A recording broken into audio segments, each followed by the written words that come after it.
ladies and gentlemen. Thank you so much. Thank you. Now, I know I mentioned earlier, my name is Brandon. I'll be your host this evening. I know I've kind of already introduced you to everybody, but I'd like to do it one more time, a little bit more formally, introducing you all to this band of local San Antonio musicians on this stage. On the piano, that's Chris Vu. Y'all give it up. On the upright bass, that's Mike Porter.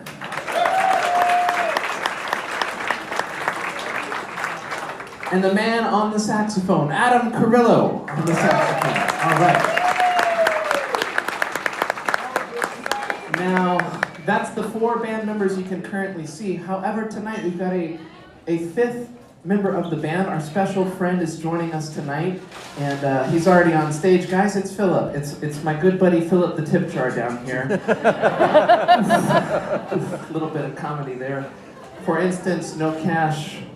No problem, there's Philippe the QR code as well. But in all seriousness, we do appreciate your tips. We thought we'd take the proceeds tonight and just turn it into gas money, load up all of our stuff, and go to one of the Disney parks. And we thought we'd do this show right under the castle.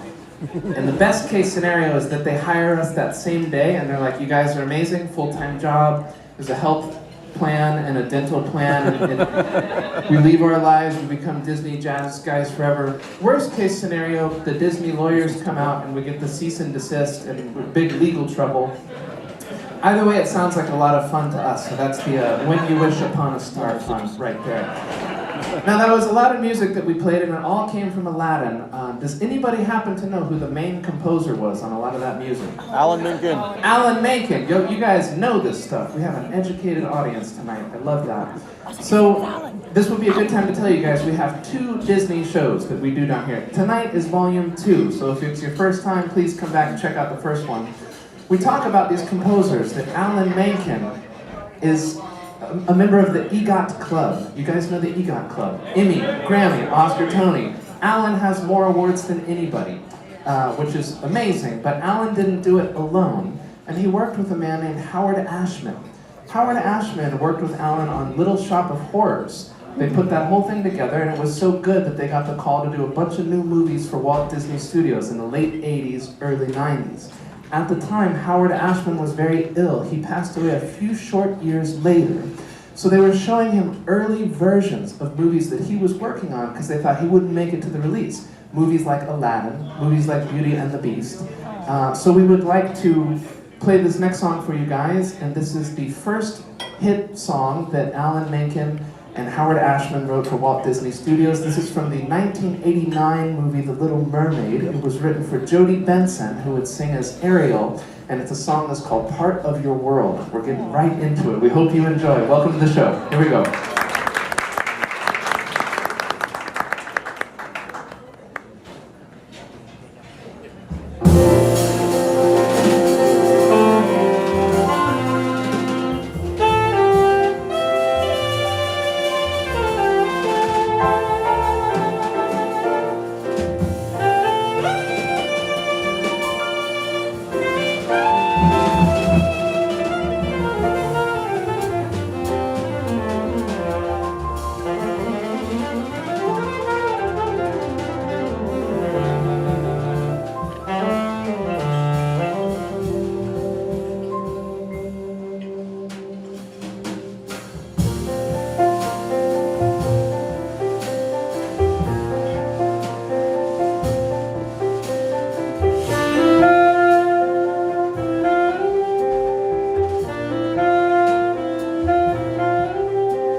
out of your world from The Little Mermaid. Moving right along, ladies and gentlemen, we take you in a time machine now to the year 1995. And lately I've been thinking about how awesome it would be to just be in 1995 for like a day or two. It would be pretty dope. People thought the 90s weren't that cool. 90s were awesome. So if we think about who that last song was written for, it was written for Ariel. The whole meaning behind that song is she wanted to be part of the human world, not part of the mermaid world where she comes from. So this next Disney movie featured another female lead, but she couldn't have been any more of the opposite of Ariel. This girl wanted nothing to do with the human world. She wanted to get as far away from the human world as she possibly could, and I'm talking about Pocahontas. So this next song is called Colors of the Wind. Nice. And it sounds like you guys might know this one. Now this was also written by Alan Menken, and I did a little bit of research on this tune, and I found out that when all the award ceremonies came around, this song got the Golden Globe for Best Song for Motion Picture. It got the Academy Award for the same thing. And then the Grammys came around, and it was Best Song for any motion picture in 1995. And Colors of the Wind took the sweepstakes for all of it. It's a wonderful song, and we've put together this arrangement just for you guys. So we hope you enjoy. This is our original version of this tune. This is Colors of the Wind from Pocahontas.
Thank you so much, ladies and gentlemen. That's Colors of the Wind from Pocahontas. Moving right along. So one of the challenges with putting together a show like this is picking a set list. There's about 1,000 songs that we'd like to play for you tonight, but we have 90 minutes. Stay here all week long. Another issue is like how to arrange these songs. Do you want to do them just like the movie, or do you want to, get creative and change it a little bit? And another challenge was that we have 2 shows. So part of me thought if there's some songs, if there's a movie that we did songs from on the first show, we shouldn't do it on the second show. But it dawned on me that some of my favorite songs were missing from the first show. And if you've seen our first show, we do several tunes from Beauty and the Beast, one of my favorite movies of all time. But there's one tune that was missing, and we're going to play it for you now. This is the ultimate service industry, hospitality kind of song out there. I think you guys know what I'm talking about. It's a song called Be Our Guest. And man, I'm so disappointed though. We had this plan to have 1,000 animatronic plates and glasses that would come out, and they could sing along and do the whole deal. It's not quite ready yet. Probably the next show. So please come back and check that out. Before we get into this though, I've got to ask: is there anybody out here who's like a French speaker, native French speaker, or you studied French or anything? Nobody? Good. I would have had to apologize for what's about to happen, but now I don't think I need to do that. This is Be Our Guest. We hope you enjoy.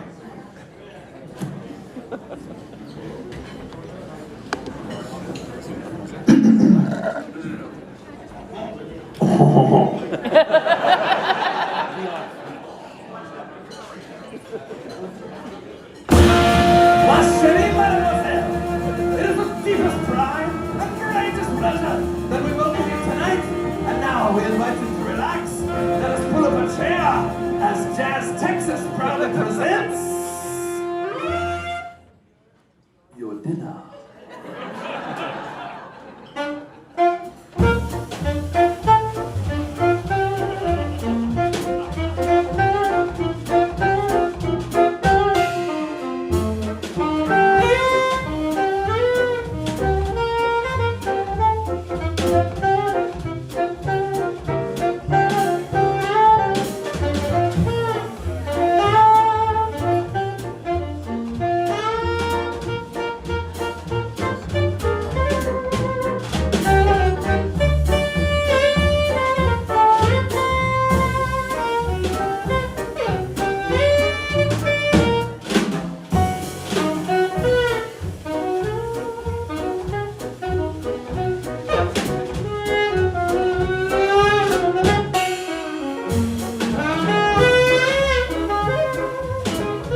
citizen right here, folks. Y'all give it up for my lady over there. Thank you, man.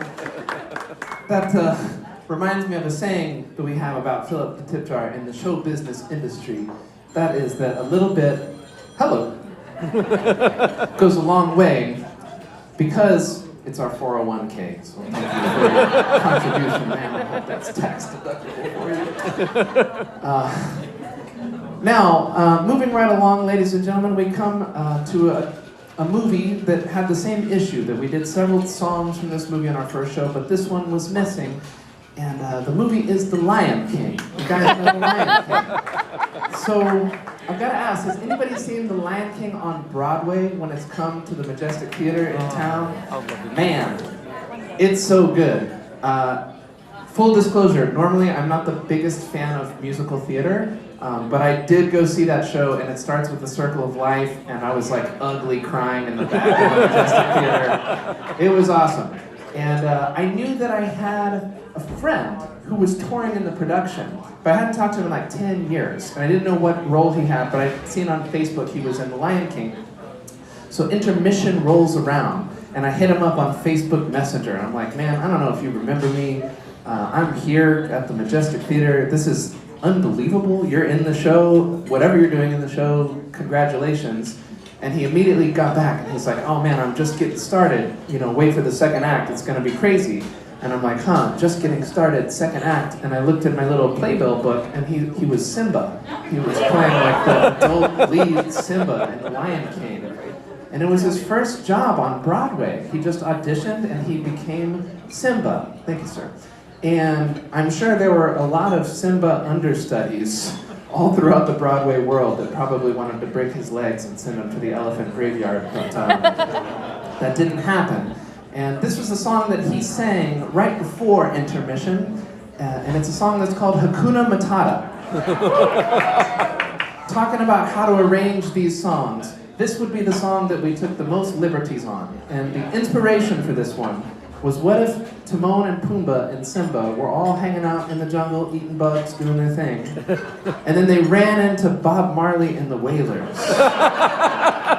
What might that feel like, or smell like, or sound like, you know, that kind of feeling?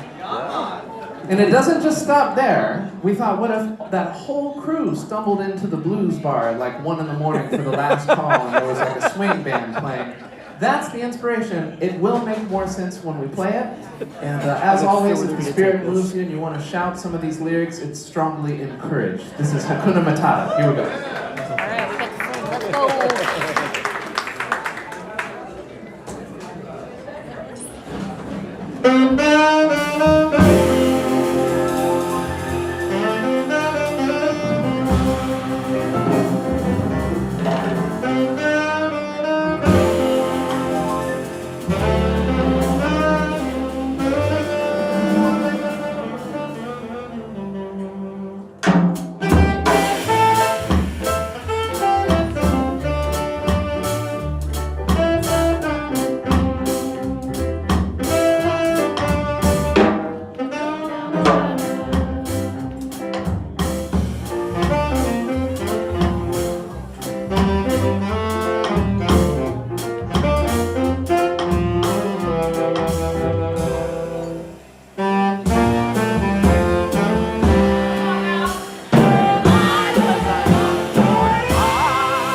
Let's go.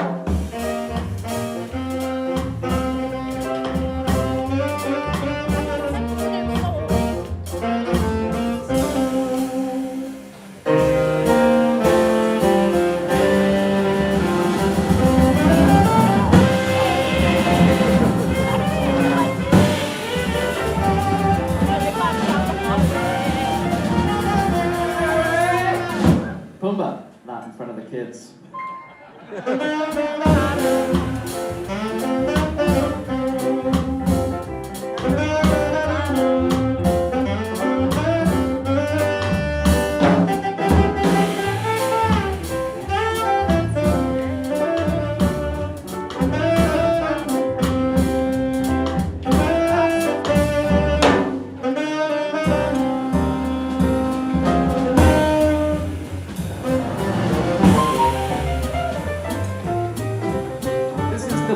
guitar part.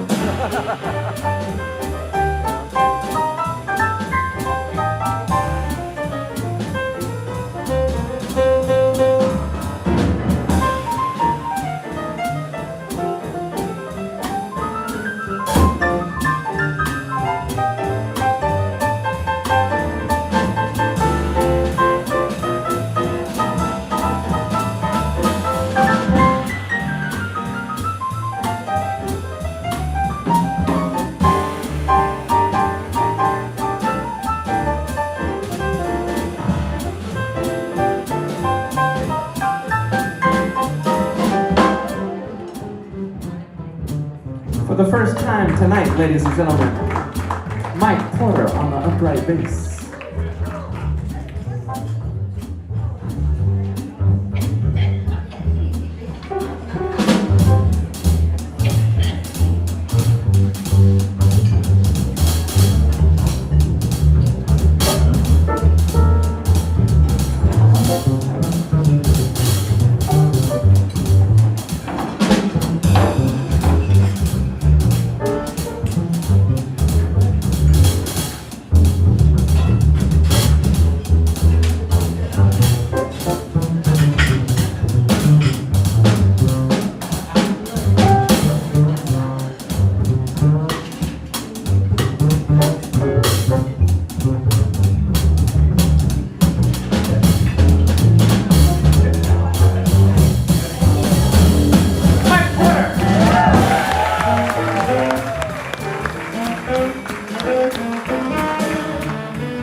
Thank you kindly, ladies and gentlemen. That's Hakuna Matata right there. Now, in our first show, we talk a little bit about these different composers, and we talk about a man named Mr. Randy Newman. You guys know Randy Newman?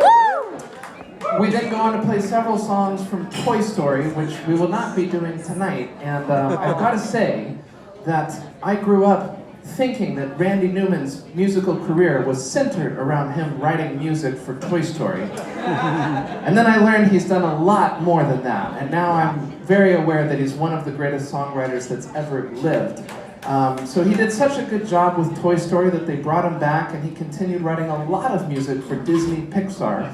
So this next selection that we're going to play for you guys is the theme song from a movie called Monsters, Inc. And it's a Disney melody that's known all around the world, but if you don't know this song, if you just zoomed out and listened to it for the first time, it sounds like a standard jazz song. And part of me wonders if Randy Newman was running late on his deadline. And the producers were just like, Randy, we need this theme song last week. And he's like, let me call the Cats. And they just like got in and played a blues song together. But don't quote me on that. I'm not sure that that's what happened. I just think it might have happened. I digress. This is the theme song from Monsters, Inc. We hope you enjoy. Here we go. Me wear my Toy One, Story two, shirt. three.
Thank you kindly, ladies and gentlemen. That's the theme song from Monsters, Inc.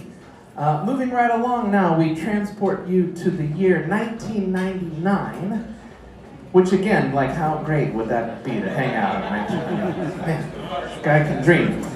Spurs won that year, is that right? Oh, Yeah. Come on! So,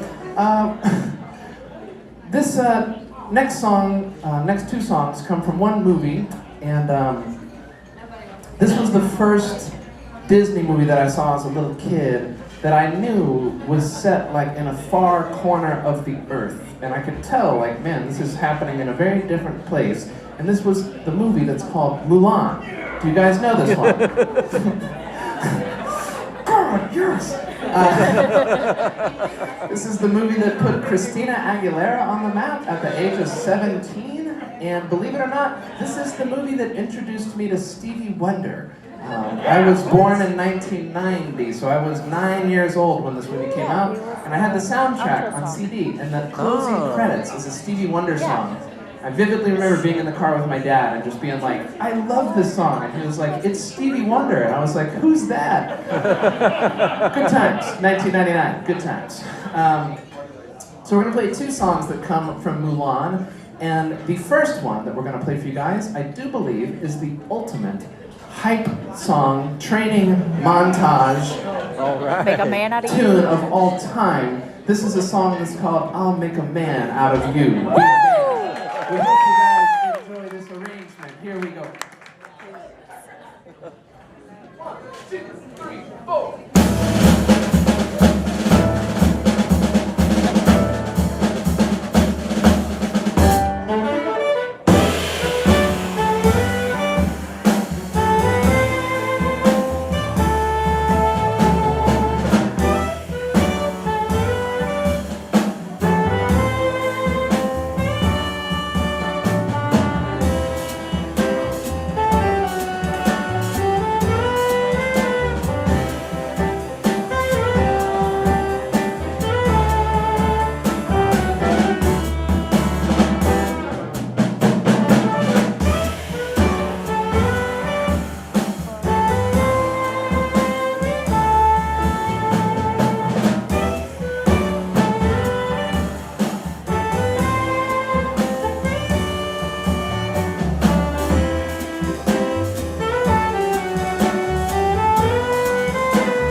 Thank you kindly. This next selection is indeed the song that brought Christina Aguilera to global attention. This is the song that is called Reflection from Mulan, and I just want to let you guys know that earlier this week I sent a direct message on Instagram to Christina Aguilera to see if she would be interested in coming to sing this song with us at Jazz Texas, and unfortunately it says that she hasn't read the message yet, so I think it's probably sitting in her message requests, and I'm hopeful that she'll get that soon, perhaps even by the next show. She might be here. Filling in for Christina Aguilera tonight will be none other than the great Adam Carrillo on the saxophone. It's a little bit of a letdown for all of us, but it's all right. We hope you guys enjoy this one. It's a very beautiful ballad. It's such a pretty song. This is Alan Menken once again, and before we get into it, it's going to have a little introduction from Chris Vu on the piano. Y'all give it up.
That's Adam Carolla. Damn it, Adam. It's Brittany, baby. She's so back. Pulling out all the stuff tonight. Moving right along, ladies and gentlemen, you know, another challenge with a program like this is, do I do all the stuff that I grew up on in the 1990s? Do we do some newer stuff? Do we do some older stuff?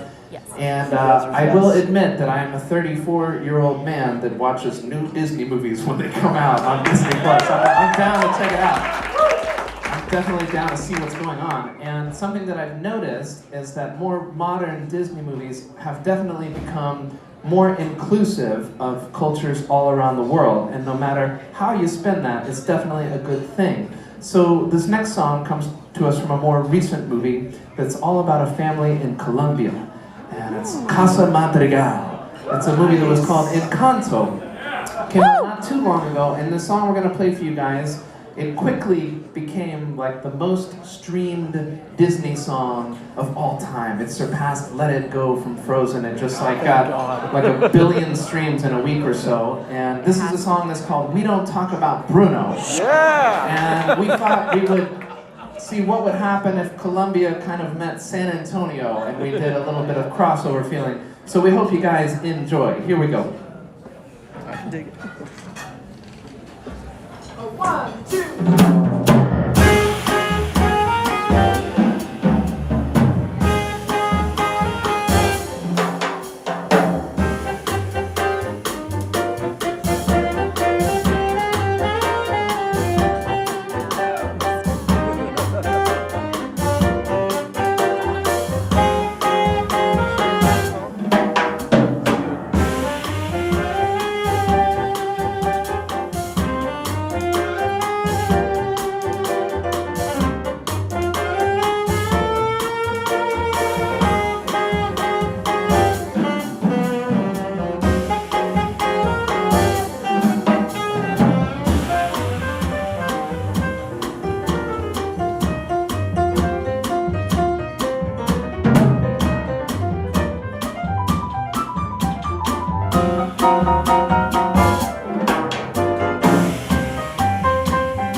We Don't Talk About Bruno from Encanto. Thank you kindly, ladies and gentlemen.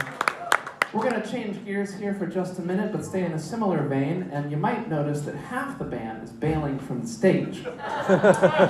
Used to be a confusing moment for me on the show, but it's become very clear that this is the part of the program where they replenish the top shelf apple juice that is served at this family-friendly program down here. We encourage people to bring their kids. Earlier I saw a kid at the bar. It's always a great sight to see. Show them their favorite music, and the rest is history. This next song we're going to play for you comes from another recent Disney movie, and I've got to say, growing up in San Antonio, having the last name Guerra, it was like, man, finally, Disney made a movie that was all about Mexican culture and Mexican traditions, and I'm talking about a movie called Coco. You guys know this one. Beautiful movie about little Miguelito, and he wants to play music so bad, and he goes to his little secret shrine, and his family won't let him play, and right when the movie starts, he plays this song. It's called Remember Me. And it's such a beautiful song, and it comes back all throughout the movie, and there's different meanings every time it's played. And with your permission, ladies and gentlemen, I'd love to play a little bit of piano on this next one. No. And I know what you're thinking. This man is a drummer, not a musician. Those are two very different groups of individuals. But fear not, I practiced about 2 weeks ago for about 20 minutes. I'm feeling mildly confident, so I couldn't do this one on my own, so Adam is